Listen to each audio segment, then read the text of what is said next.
Hello అండి, welcome back to Venus kitchen. ఈ రోజు వీడియోలో చాలా ఈజీగా త్వరగా అయిపోయే లంచ్ బాక్స్ రెసిపీ కొత్తిమీర రైస్ని ఎలా ప్రిపేర్ చేసుకోవచ్చో చూద్దామండి. ఈ కొత్తిమీర రైస్ టేస్ట్ బాగుండడమే కాదు, ఆరోగ్యానికి కూడా చాలా చాలా మంచిది. మరి ఇంకా లేట్ చేయకుండా ఈ రైస్ని ఎలా ప్రిపేర్ చేసుకోవాలో చూద్దాము.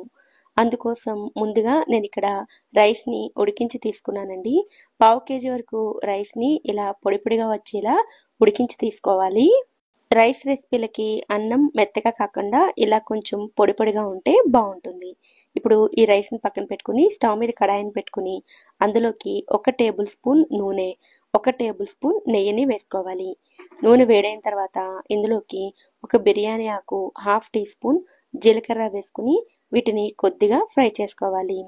ఇవి ఫ్రై అయిన తర్వాత ఇందులోకి చిన్న ముక్కలుగా కట్ చేసుకున్న ఒక ఉల్లిపాయ తరుగును వేసుకుని ఉల్లిపాయలను సాఫ్ట్గా అయ్యేంత వరకు ఫ్రై చేసుకోవాలి. ఉల్లిపాయలు వేగిన తర్వాత ఇందులోకి 1/2 కప్పు వరకు క్యారెట్ ముక్కల్ని, 1/2 కప్పు పచ్చి బఠానీని వేసుకోవాలి. క్యారెట్ని ఇలా కొంచెం చిన్న ముక్కల కింద వేసుకుంటే త్వరగా ఫ్రై అవుతాయి. క్యారెట్, పచ్చి బఠానీ అందుబాటులో లేకపోయినట్లయితే అవి లేకుండా కూడా ఈ రైస్ని ప్రిపేర్ చేసుకోవచ్చు. ఇప్పుడు ఈ క్యారెట్, బఠానీ త్వరగా ఉడకడం కోసం చిటికెడు ఉప్పును వేసుకుని కలుపుకోవాలి. తర్వాత ఇవి త్వరగా ఫ్రై అవ్వడం కోసం మూత పెట్టుకుని 3-4 నిమిషాల పాటు ఫ్రై చేసుకోవాలి. ఇవి ఫ్రై అయ్యేలోపు మరొక పక్క మిక్సీ జార్ని తీసుకుని అందులోకి 1 కప్పు వరకు కొత్తిమీరను శుభ్రంగా కడిగి కాడలతో సహా తీసుకోవాలి. ఇందులోకి 2 టేబుల్ స్పూన్ల పుదీనాను వేసుకోవాలి. వీటితో పాటుగా 1 ఇంచు వరకు అల్లం ముక్క, 6-7 వెల్లుల్లి రెబ్బలు, కారానికి తగినట్లుగా పచ్చిమిర్చిని వేసుకోవాలి. నేను ఇక్కడ 4 పచ్చిమిరపకాయలు వేస్తున్నానండి. ఇందులోకి మసాలా దినుసులను కూడా వేసుకోవాలి. 1 ఇంచు వరకు దాల్చిన చెక్క, 2 యాలకులు, 4 లవంగాలను కూడా వేసుకోవాలి.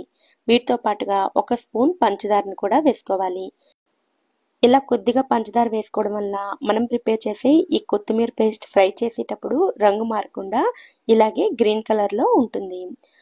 గ్రైండ్ చేసుకునేటప్పుడు అవసరమైతే 2 లేదా 3 టేబుల్ స్పూన్ల నీళ్లు వేసుకుని ఇలా మెత్తని పేస్ట్లా గ్రైండ్ చేసుకుని పక్కన పెట్టుకోవాలి.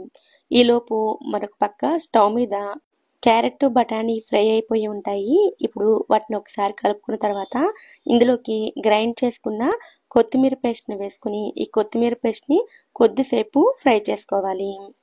2-3 నిమిషాల పాటు ఫ్రై చేసుకుంటే ఈ కొత్తిమీర పేస్ట్ నుంచి ఆయిల్ ఇలా సెపరేట్ అవుతూ ఉంటుంది. ఇప్పుడు ఒకసారి కలుపుకుని తర్వాత ఇందులోకి ముందుగా ఉడికించుకుని ఉంచుకున్న రైస్ని వేసుకోవాలి. రైస్ మొత్తాన్ని వేసుకున్న తర్వాత ఇందులోకి 1/2 టీ స్పూన్ వరకు పసుపు, రుచికి సరిపడా ఉప్పు, 1 టీ స్పూన్ ధనియాల పొడి, 1/2 టీ స్పూన్ జీలకర్ర పొడిని కూడా వేసుకుని వీటన్నిటిని బాగా కలుపుకోవాలి. రైస్ అంతా బాగా కలిసేటట్లుగా కలుపుకున్న తర్వాత ఈ ఫ్లేవర్స్ అన్ని రైస్కి పట్టుకోవడం కోసం మూత పెట్టుకుని 2-3 నిమిషాల పాటు కుక్ చేసుకోవాలి. 2-3 నిమిషాల తర్వాత మూత తీసుకుని సన్నగా తరిగిన కొత్తిమీరని వేసుకుని మళ్ళీ ఒకసారి బాగా కలుపుకుంటే కొత్తిమీర రైస్ రెడీ అయిపోతుంది.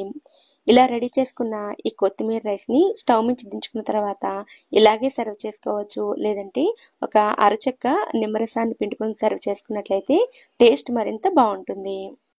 ఈ రైస్ని చాలా సింపుల్గా చేసుకోవడమే కాదండి, టేస్ట్ కూడా చాలా చాలా బాగుంటుంది. ఎప్పుడైనా సింపుల్గా రైస్ ప్రిపేర్ చేయాలంటే ఇలా చేసుకోవచ్చు.